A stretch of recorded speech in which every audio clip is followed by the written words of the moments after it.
Notícia diretamente do STF de Brasília. Vamos acompanhar agora a defesa do presidente Jair Messias Bolsonaro, o advogado que vai fazer aí a sua defesa.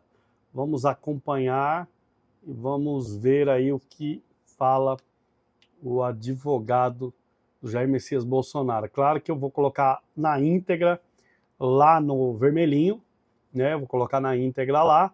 E aqui eu vou colocar um resumo para vocês, tá? Quem quiser acompanhar, vai na íntegra lá, Valdir Santana Oficial, e acompanha também no Insta e no Vermelhinho. Forte abraço, acompanha aí.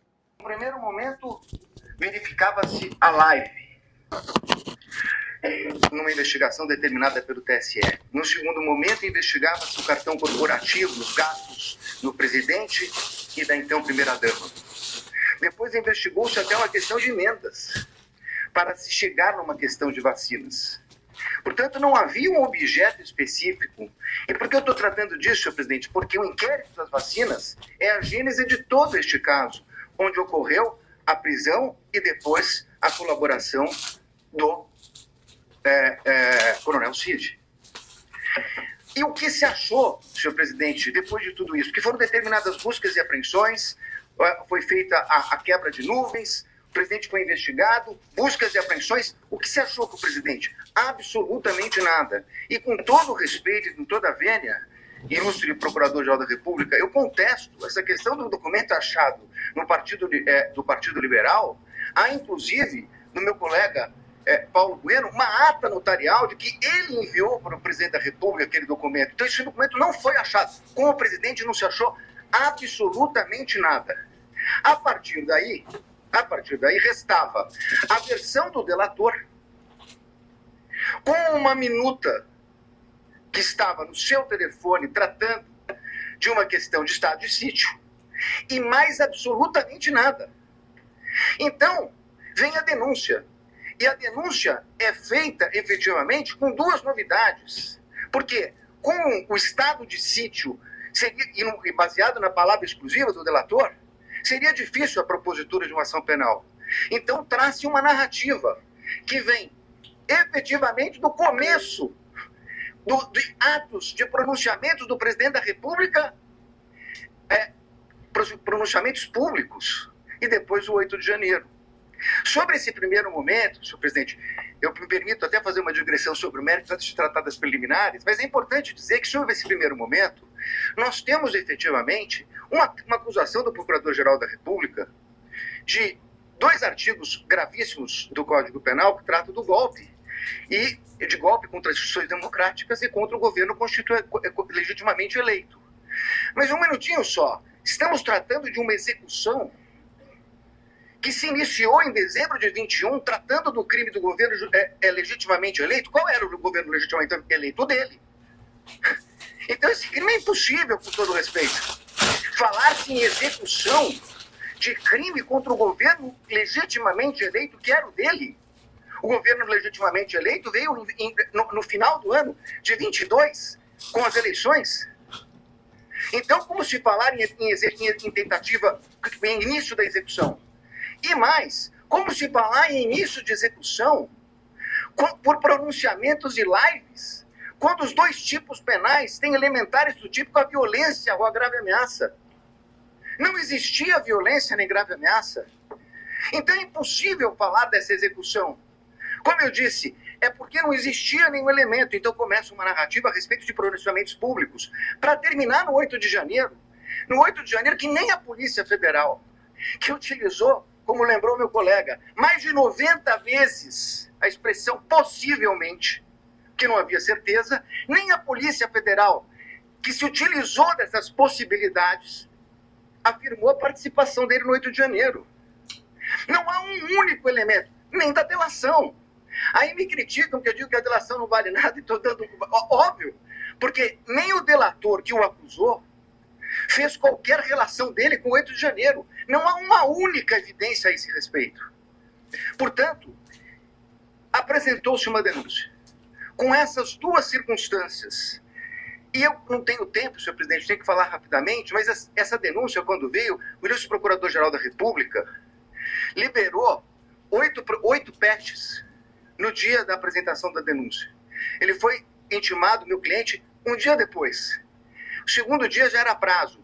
8 petições, 45 mil documentos. Que até agora, senhor presidente, por Deus que está no céu, eu não sei dizer o que tem esses documentos relacionados com a ação penal. Essas 8 petições, eu não consegui verificar sequer relação. São 45 mil documentos. Na verdade, é um quebra-cabeça que foi, na verdade, exposto à defesa. E aí, na sequência, senhor presidente, eu queria tratar de uma preliminar que já meu colega que me antecedeu na tribuna fala da relevância do caso. Não é só a questão da relevância do caso, é a questão da competência.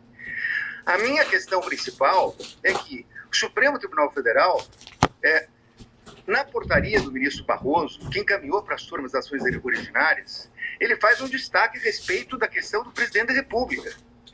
Então, o presidente da República, se crime houvesse contra o presidente da República, seria julgado pelo pleno do Supremo Tribunal Federal. Ora, se o Supremo Tribunal Federal... Isso é diretamente do STF de Brasília, vamos acompanhar agora a defesa do presidente Jair Messias Bolsonaro, o advogado que vai fazer aí a sua defesa. Passem a ocupar, saiam da prerrogativa de foro, e o delito será julgado pelo Supremo, prorrogando a competência que detivera Bolsonaro. Claro que eu vou colocar na íntegra, qual era a competência? lá no era do vermelhinho, pleno, porque ele era presidente da República. Vou colocar na E íntegra chegou lá, a ser e investigado aqui como presidente eu da vou colocar um Muito bem. resumo para vocês. Mas Tá? com Quem base quiser nisso, acompanhar, senhor vai presidente, na íntegra lá, o Valdir que Santana nós Oficial, temos nessa e denúncia? acompanha também no A Insta prova e da no defesa, vermelhinho. substancialmente, Acompanha aí. é uma prova negativa. É uma prova negativa. Não fez, não participou, não aderiu, não autorizou. É uma prova negativa. Então seria muito importante, e eu reconheço o ministro Alexandre de Moraes, Vossa Excelência despachou comigo no Salão Branco, e é verdade que Vossa Excelência coloca que todos os elementos da denúncia, citados na denúncia e no relatório da Polícia Federal, estão nos autos.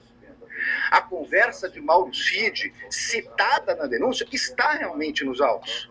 Nós tivemos acesso quando é escrito por escrito, quando é por áudio por áudio. O que não está na denúncia é a completude da mídia. Como disse o meu colega que me antecedeu.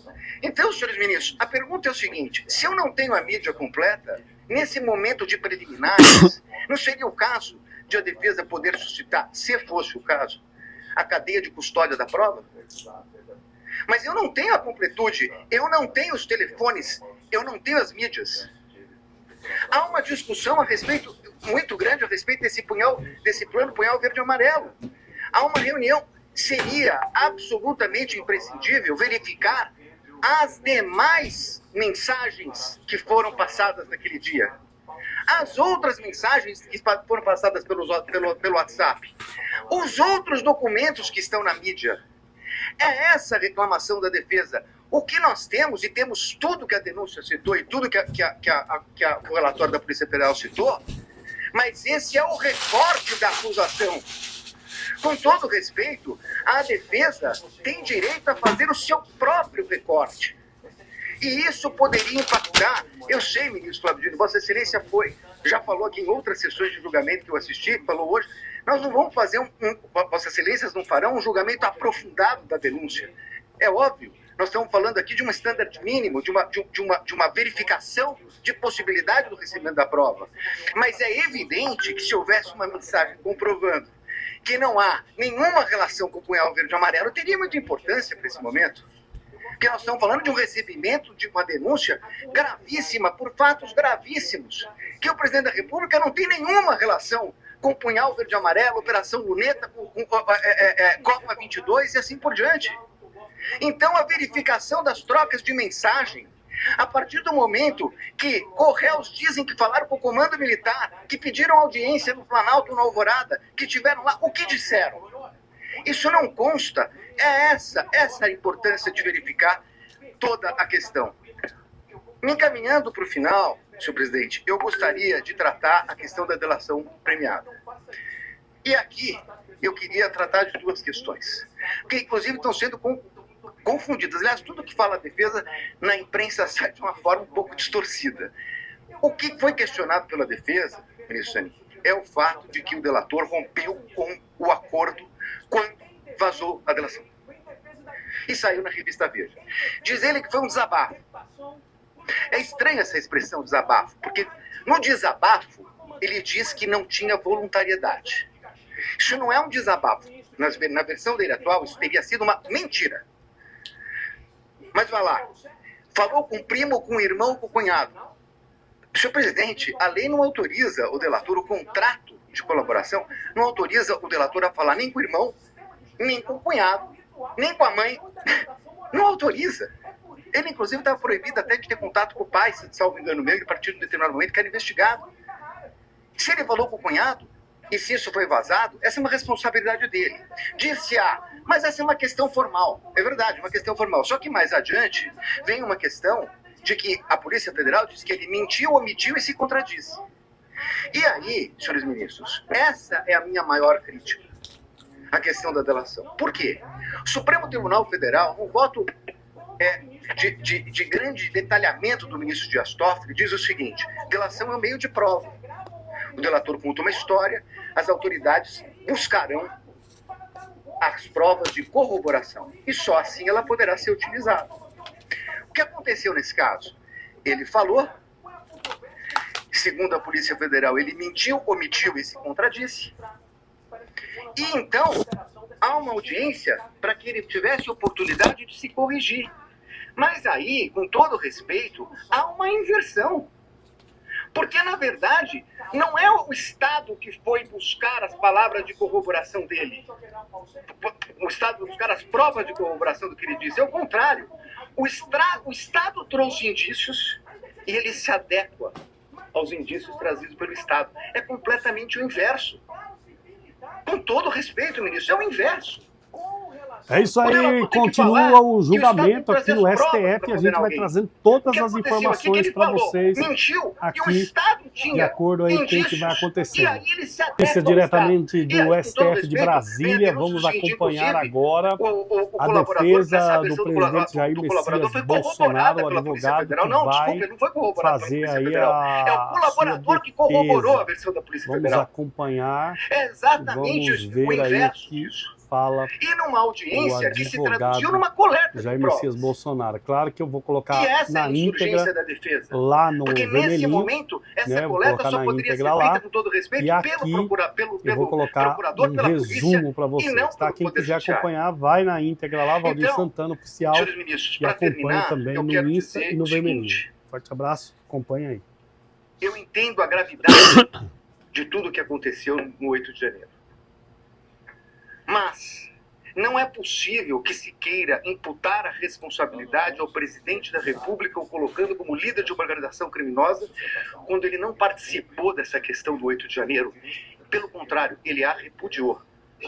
E mais do que isso, ministros, nesse tempo que não é possível discutir a questão aprofundada de provas, é importante dizer, senhor presidente, que enquanto a Polícia Federal fala possivelmente, enquanto a denúncia traz conjecturas, como a impressão do documento no Palácio, que teria tido conhecimento dele, o fato concreto é que o acusado de liderar uma organização criminosa para dar golpes socorreu o ministro da Defesa, nomeado pelo presidente Lula, porque o comando militar não o atendia. Foi o presidente que determinou a transição. Foi o presidente que determinou que eles atendessem o ministro da Defesa que assumiu em 1º de janeiro. Portanto, encerrando, ministro, não é possível que se queira dizer que é compatível uma tentativa de golpe com o uso do comando militar quando o presidente da República autoriza a transmissão do poderio limitar no começo de dezembro. No começo de dezembro, antes da data do dia 15, antes da data do dia 11. E, portanto, senhores ministros, eu ratifico as nulidades que foram colocadas na minha peça, apreciada por Vossa Excelência, e peço a rejeição da denúncia e agradeço pela atenção. Muito obrigado, senhor presidente. Agradeço ao doutor Celso Vilardi e concedo a palavra